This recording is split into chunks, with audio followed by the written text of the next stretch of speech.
Baik, perkenalkan kami dari kelompok 6 yang beranggotakan oleh saya sebagai moderator Halasan Gultom, ada saudara Bunga Masyarat Musraid, Mewi Jabat, dan Feby Ardila akan mempresentasikan mengenai ekosistem keuangan digital.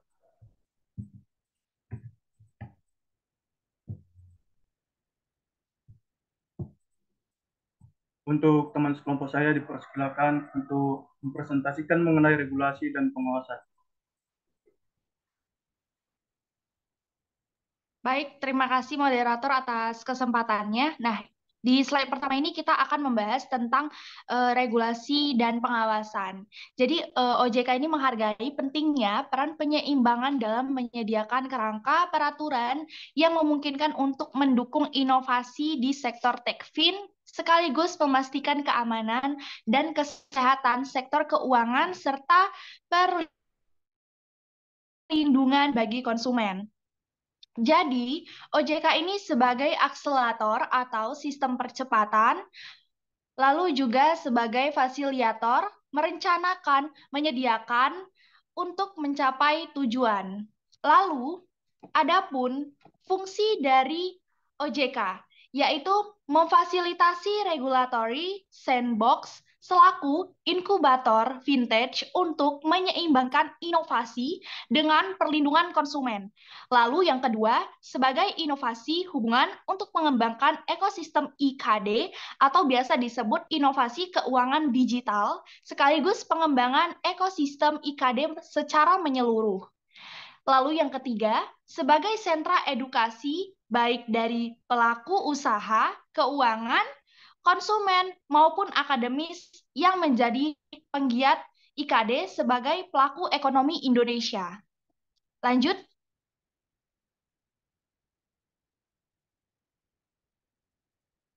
Nah, di sini ada OJK mengadopsi 3 strategi regulasi dengan pengawasan untuk mendukung inovasi keuangan digital di Indonesia. Yang pertama, mengaktifkan tetapi menerapkan kerangka kerja yang seimbang. Jadi, OJK itu akan memastikan juga keamanan dan kesehatan pengembangan dari konsumen sekaligus mendorong inovasi dan kompetisi. Lalu yang kedua ada regulasi yang gesit. Dan yang ketiga ada pengawasan pasar. Saya kembalikan kepada moderator. Terima kasih kepada Saudari Feby sudah menjelaskan terkait dengan regulasi dan pengawasan dari OJK. Kemudian, untuk slide selanjutnya saya akan menjelaskan mengenai peraturan yang terdapat dalam ruang lingkup fintech. Yang pertama itu penyelesaian transaksi. Dalam ruang lingkup fintech, transaksi tentu saja akan membutuhkan peraturan, contohnya dalam segi pengawasan. Kedua, penggalangan modal atau equity, crowdfunding, pertukaran virtual, dan kontak pintar, dan uji tuntas alternatif. Tiga, ada pengelolaan investasi, atau bisa juga disebut sebagai algoritma, komputasi awan, berbagai kemampuan teknologi informasi, tombol terbuka saran dan manajemen otomatis, perdagangan sosial, dan perdagangan algoritma digital. Dalam pengelolaan investasi ini, sering terjadi yang namanya miss dana atau misfunding, sehingga ruang lingkup fintech ini membutuhkan yang namanya manajemen, baik dalam segi perdagangan ataupun dari teknologinya. Keempat itu ada penghimpunan dan penyaluran dana atau disebut dengan P2P pinjaman, edukasi dan alternatif, teknologi virtual, mobile 3.0, dan antarmuka pemrograman aplikasi pihak ketiga. Yang kelima, asuransi, atau bisa dikatakan sebagai ekonomi berbagi, kendaraan otonom, distribusi, dan sekuritasi digital, dan dana lindung nilai. Ruang lingkup fintech menyangkut terhadap yang namanya asuransi. Dalam asuransi ini membahas mengenai apa yang dicakup terhadap ruang lingkup digitalnya, baik segi sekuritas ataupun dana yang digunakan oleh pengguna ruang lingkup dalam fintech. Yang keenam itu ada dukungan pasar atau kecerdasan buatan atau pembelajaran mesin. Berita yang dibaca mesin, sentimen sosial, data besar platform informasi pasar, dan pengumpulan serta analisis data otomatis. Ketujuh, dukungan keuangan digital lainnya seperti sosial atau crowdfunding, pembiayaan digital syariah, e-wakaf, e-zakaf, robo advice, dan credit scoring. Dan yang terakhir, ruang lingkup dalam fintech itu mencakup terhadap aktivitas jasa keuangan lainnya, seperti perdagangan faktur, voucher, token, dan produk berbasis blockchain. Isu terkait strategis dalam industri keuangan. Fintech meningkatkan inklusi keuangan dengan secara bertanggung jawab dan berkelanjutan memberikan akses yang lebih besar kepada produk dan layanan keuangan seperti pembayaran, tabungan kredit, dan produk keuangan kepada individu. Artinya fintech ini bukan segi hanya sebuah program, kan tetapi fintech lebih berfokus terhadap inklusi keuangannya dan selalu bertanggung jawab terhadap pemberian akses yang diberikan kepada pengguna seperti pembayaran, tabungan, dan juga kredit. Tentu saja, produk yang diberikan fintech akan diberikan sebuah regulasi yang akan dijelaskan pada slide selanjutnya. Untuk Responsible Finance Framework diserahkan kepada rekan sekelompok saya. Baik, terima kasih untuk moderator. Di sini saya akan melanjutkan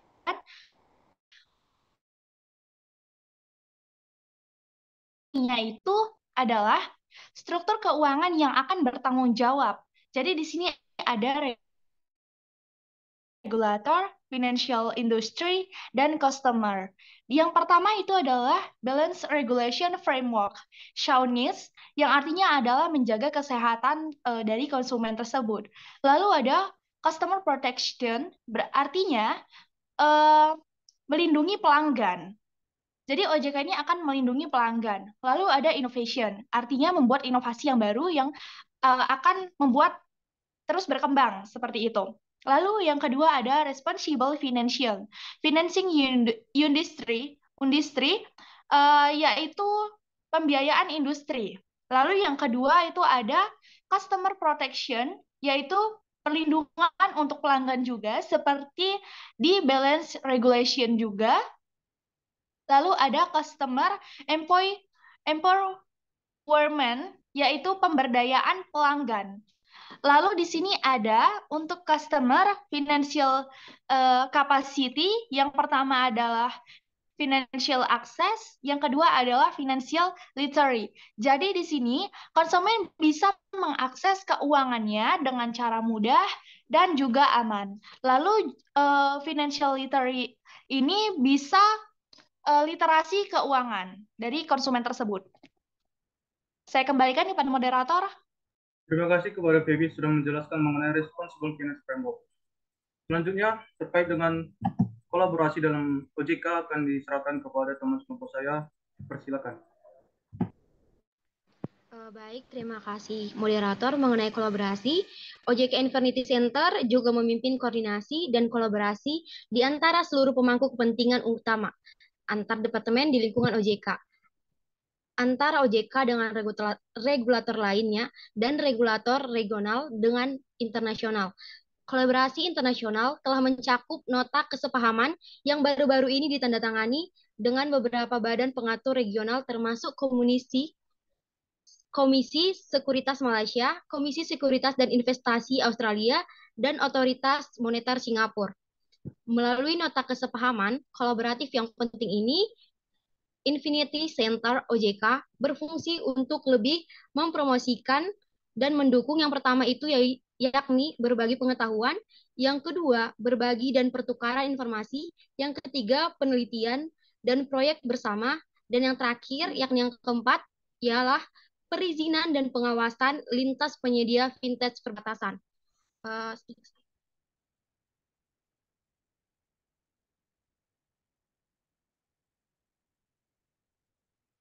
Nah, mengenai bakat sendiri, OJK menganggap talenta sebagai bagian penting dari pengembangan ekosistem keuangan digital yang berkelanjutan di tanah air.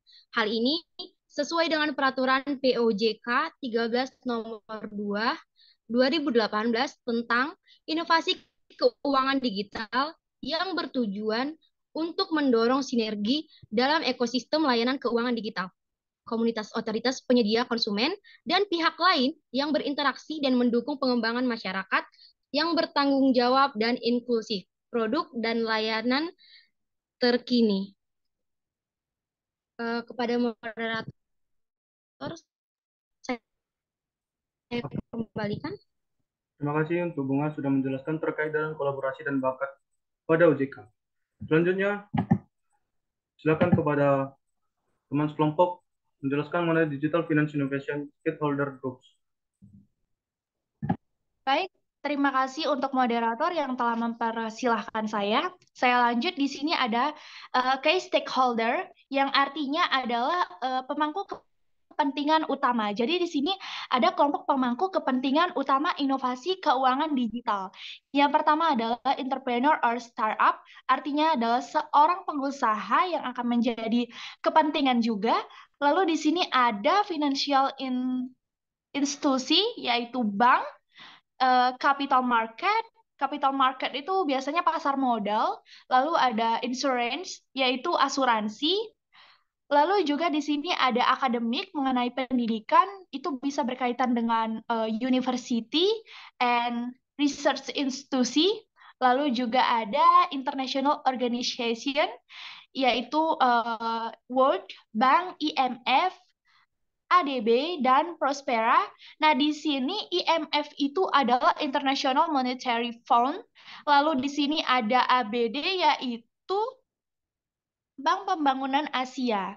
Dan di sini ada regulator and government atau kepemerintahan, yaitu ada BI, Bank Indonesia, OJK, Kemenfo, Bekraf, Polri, BKPM, dan lainnya.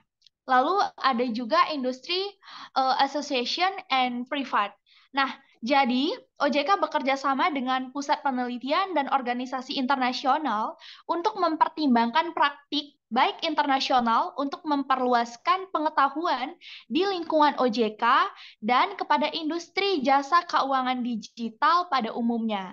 OJK juga bekerja sama dengan universitas termuka untuk mengembangkan kurikulum dan menciptakan lulusan-lulusan yang terampil yang akan menjadi bagian dari talent pool di industri jasa keuangan digital, termasuk juga bekerja sama dengan kelompok organisasi seperti Institut Teknologi Bandung, Bandung Technopark, Institusi Pengembangan Informasi dan Komunikasi, Mandiri Capital, Telkom University, and University Solo. Nah, untuk itu kita juga nggak boleh ketinggalan teman-teman. Unimed juga pasti akan bekerja sama juga nantinya ke OJK. Jadi kita harus semangat juga ya untuk kedepannya Indonesia menjadi lebih baik. Dan secara internasional, OJK juga bekerja sama dengan Asian Development Bank, tadi yang udah saya jelasin, dan ada juga Toronto Center dan Bank Dunia untuk mengkoordinasikan dan memperkuat upaya peningkatan kapasitas OJK itu sendiri. Saya kembalikan kepada moderator. Terima kasih kepada Baby sudah menjelaskan terkait dengan ini kunci 6 digital finance dari OJK. Selanjutnya, terkait dengan siapa saja OJK akan bekerjasama, dijelaskan kepada saudari yang ada dalam kelompok kami. Dipersilakan.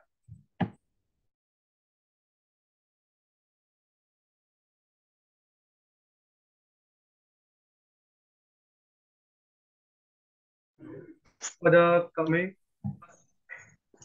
OJK bekerja sama dengan yang pertama itu ada Pusat Penelitian dan Organisasi Internasional untuk mempertimbangkan praktik, menyebarluaskan pengetahuan di lingkungan OJK, dan kepada industri jasa keuangan digital pada umumnya.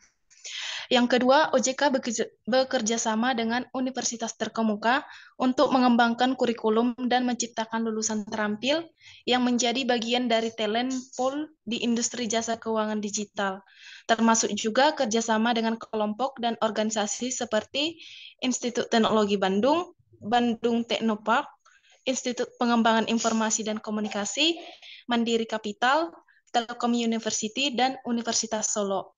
Slide selanjutnya.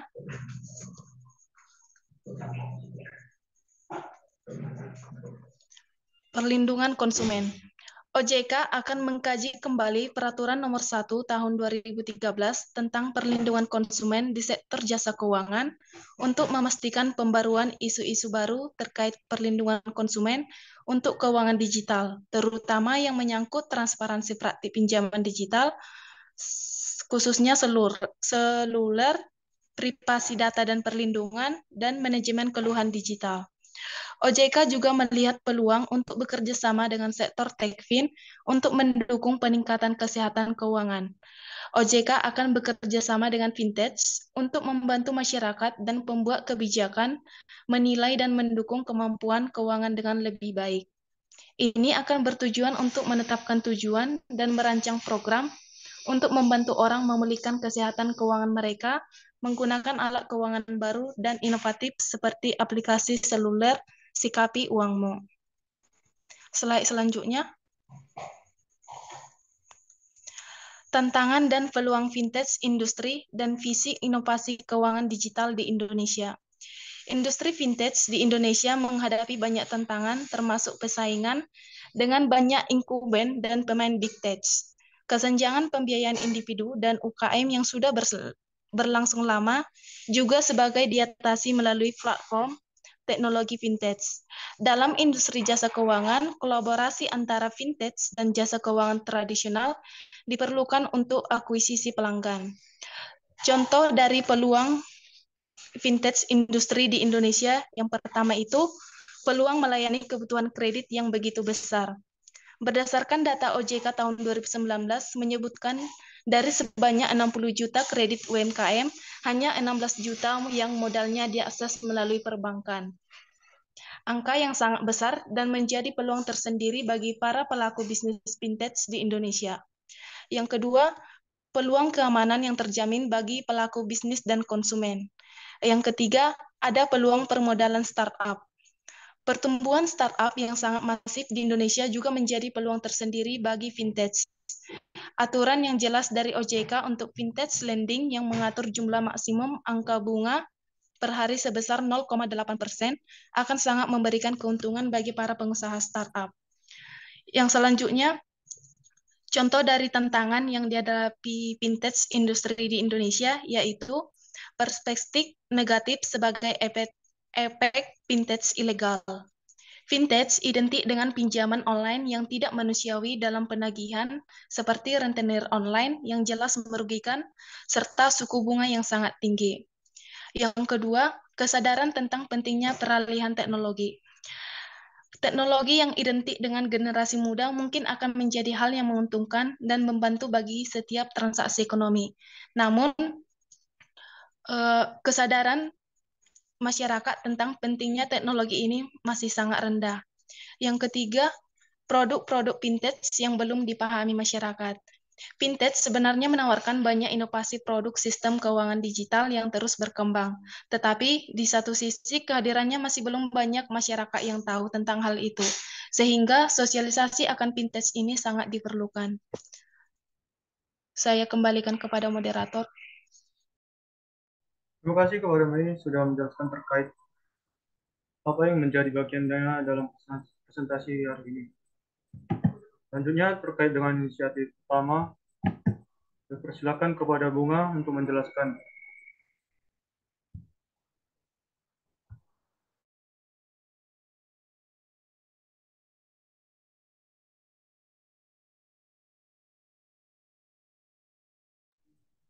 Saudara Bunga, persilakan untuk mempresentasikan terkait dengan inisiatif utama dalam presentasi hari ini. Baik, terima kasih moderator. Inisiatif utama yang pertama ialah peningkatan perlindungan konsumen di era digital, termasuk peningkatan literasi keuangan digital dan praktik manajemen pengaduan.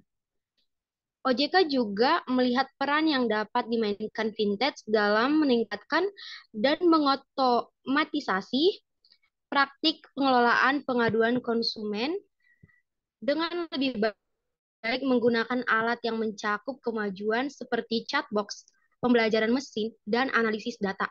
Yang kedua ialah privasi dan perlindungan data. OJK akan bekerja sama dengan pemandu kepentingan lainnya untuk menghasilkan penerbitan undang-undang perlindungan data yang akan datang juga mempertimbangkan kebutuhan konsumen industri keuangan, termasuk peningkatan regulasi dan pengawasan fintech. OJK melihat dapat memanfaatkan teknologi blockchain untuk meningkatkan transparansi selama prosedur perizinan bagi lembaga keuangan yang diawasinya.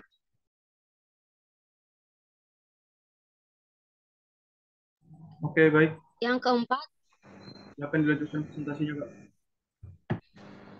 ialah peningkatan dialog dan dukungan untuk inovasi, yakni pusat inovasi, sesi dan dialog berbagi pengetahuan, kotak pasir peraturan, koordinasi regional dan global.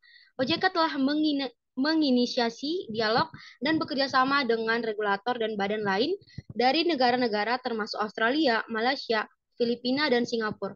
Baiklah, saya kembalikan kepada moderator. Oke. Terkait inisiatif utama, ada 6 poin. Saya akan melanjutkan poin kelima. Maaf, ada 8 poin. Saya akan melanjutkan poin kelima, yaitu fokus pada peningkatan praktik keselamatan dan kesehatan di industri teknis yang sedang berkembang, termasuk keamanan cyber, pencegahan penipuan, dan manajemen risiko. Jadi, upaya yang diberikan OJK ini dimasukkan ke dalam pelatihan tata kelola perusahaan. Ya, dengan tujuan untuk memahami proses kritis organisasi dan kontrol internal. Yang keenam itu dukungan terhadap ekosistem teknis.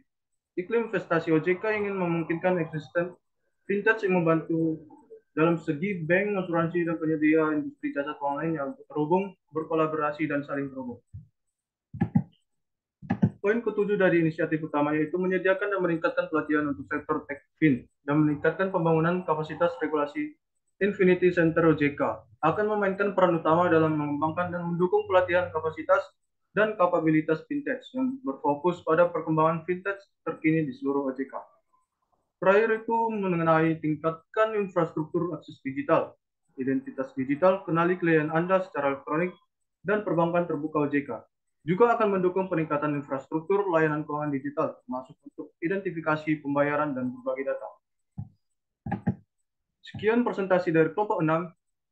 Salah kata kami ucapkan mohon maaf sebesar-besarnya. Terima kasih.